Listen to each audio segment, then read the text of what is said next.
కానీ మరో పక్క నుంచి ప జగన్మోహన్ రెడ్డి గారు ఈ మధ్య ఆయన కార్యకర్తలతో ఎక్కడ మీటింగ్ పెట్టుకున్నా సరే, ఫస్టు అధికారం వచ్చినప్పుడు నేను ప్రజల క్షేమము, రాష్ట్రంలో సంక్షేమము, అభివృద్ధి వీటి మీదే దృష్టి పెట్టాను. కార్యకర్తల్ని పట్టించుకోలేదు అనేటువంటిది ఆయన రియలైజ్ అవుతూ, నెక్స్ట్ కార్యకర్తలకి ఏ విధంగా ఉండబోతుంది, ఎవరెవరైతే మన మీద ఇష్టానుసారంగా కామెంట్లు చేస్తున్నారో, ఇష్టానుసారంగా మాట్లాడుతున్నారో, జగన్ 2.0 అనేది వస్తది. వచ్చినప్పుడు ఏ విధంగా ఉండబోతుంది అనేటువంటిది కూడా ఆయన ముందుగానే డెలిబరేషన్స్ ఇస్తున్నారు. అయినప్పటికీ కూడా వీళ్ళు ఇంకా ఇష్టానుసారంగా, అంటే రేపు మాకు అధికారం వస్తే ఇవన్నీ మేము చేస్తామని డైరెక్ట్ చెప్తున్నట్టే కదా. అయినా కూడా వీళ్ళు అధికారం ఉంది కదా అని చెప్పి, సరే అధికారం ఉంటే మినిస్టర్సో లేదంటే అధ్యక్షుల ఆధ్వర్యంలోనో వాళ్ళ యాంగిల్లో వాళ్ళు చేస్తే ఓకే. కానీ కార్యకర్తలు ఇవాళ అధికారం ఉండి నష్టపోతుంది మీరే, రేపొద్దున అధికారం పోయినా ఒకవేళ కేసులైనా నష్టపోయేది మీరే. చివరికి కార్యకర్తలు బలవుతారు ఏ పార్టీలోనే సరే. ఇప్పుడు వైఎస్ఆర్సీపీలో కార్యకర్తలు ఉన్నారు, వాళ్ళని తీసుకెళ్ళిపోతుంటే ఎవడైనా మాడుతున్నాడు, ఆ ప్రజలు అయ్యో అయ్యో అనుకుంటారు. రేపు పొద్దున ఈ కార్యకర్తలు కూడా అంతే, నాయకులు సేఫ్గానే ఉంటారు. నాయకులను చూసుకుని కానీ మీరు రెచ్చిపోతే రేపు ఆ గవర్నమెంట్ వచ్చాక ఆ గవర్నమెంట్ కూడా ఇదే చేస్తే, ఏదో చిన్న చిత్తకాయ పనులు చేసుకుని పార్టీల మీద అభిమానంతో ఇంకోటితో మీరు చేయకూడుతున్నారు, బాగానే ఉంది. మీ చేత పనులు చేయించుకుని టిష్యూ పేపర్ కింద తీసి పడేస్తారు తప్ప, ప్రలోభాలకు లొంగో లేకపోతే ఇంకో దానికి అనుకున్నాం మీరు రెచ్చిపోతే కనుక భవిష్యత్తులో పాడవుతాయి ఖచ్చితంగా. ఇప్పుడు ఖచ్చితంగా అవుతుంది. ఇప్పుడు వాళ్ళు మొదటి నుంచి అంటున్నారు కదా, మేము బట్టలు ఇప్పేసి నిలబెడతామని వైఎస్ఆర్సీపీ వాళ్ళు. నెక్స్ట్ జరగబోయేది అదే ముందే ఇండికేషన్ ఇచ్చారు. సేమ్ వాళ్ళే అంటారు వీళ్ళే అంటారు, రాష్ట్రం ఇలా తగలడిపోద్ది తప్ప ఏమీ లేదు.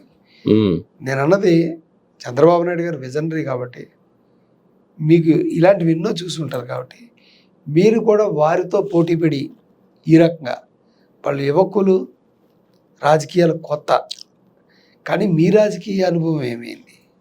అంత సీనియర్ అయ్యి ఉండి మీరు సర్దుబాటు చేసి ఎక్కడికక్కడ సర్దుబాటు చేసి అభివృద్ధివే పరుగులు పెట్టించాలి.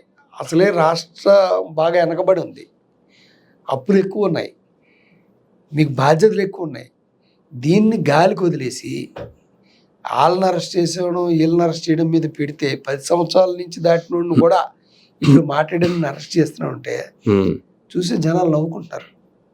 ఆ కేసులు వాస్తవాన్ని నిలబడతాయా? దమ్ముంటే ఒక కేసులోనే శిక్ష చేయించగలరా? దమ్ముంటే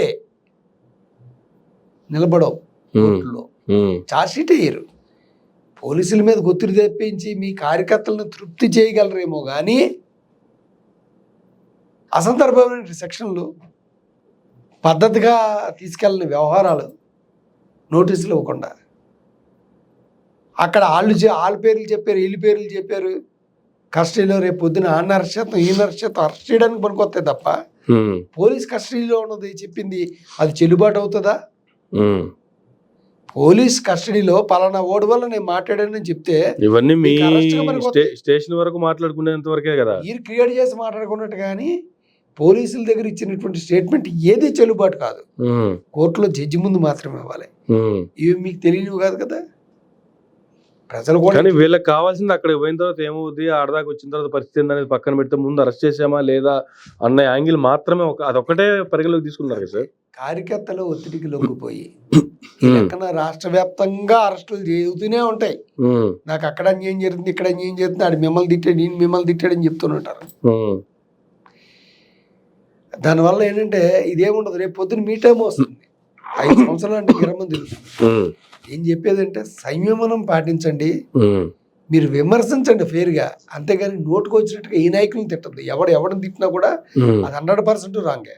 ఓకే, ఇళ్లలో వాళ్ళని తీసుకొచ్చి, ఆడవాళ్ళని తీసుకొచ్చి, లేదా వ్యక్తిత్వాన్ని గడి పాలసీల మీద మాట్లాడండి. మీరు ఇచ్చారు చేయలేదు మాట్లాడండి, కడిగి మాట్లాడండి.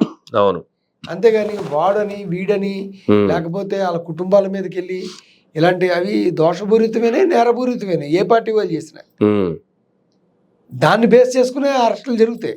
ఓకే, ఇప్పుడు చాలా మంది చాలా పాలసీల మీద విమర్శించారు, జగన్మోహన్ రెడ్డి గారి పాలసీల మీద విమర్శించారు, ఏమైనా అరెస్ట్ చేయగలిగారా?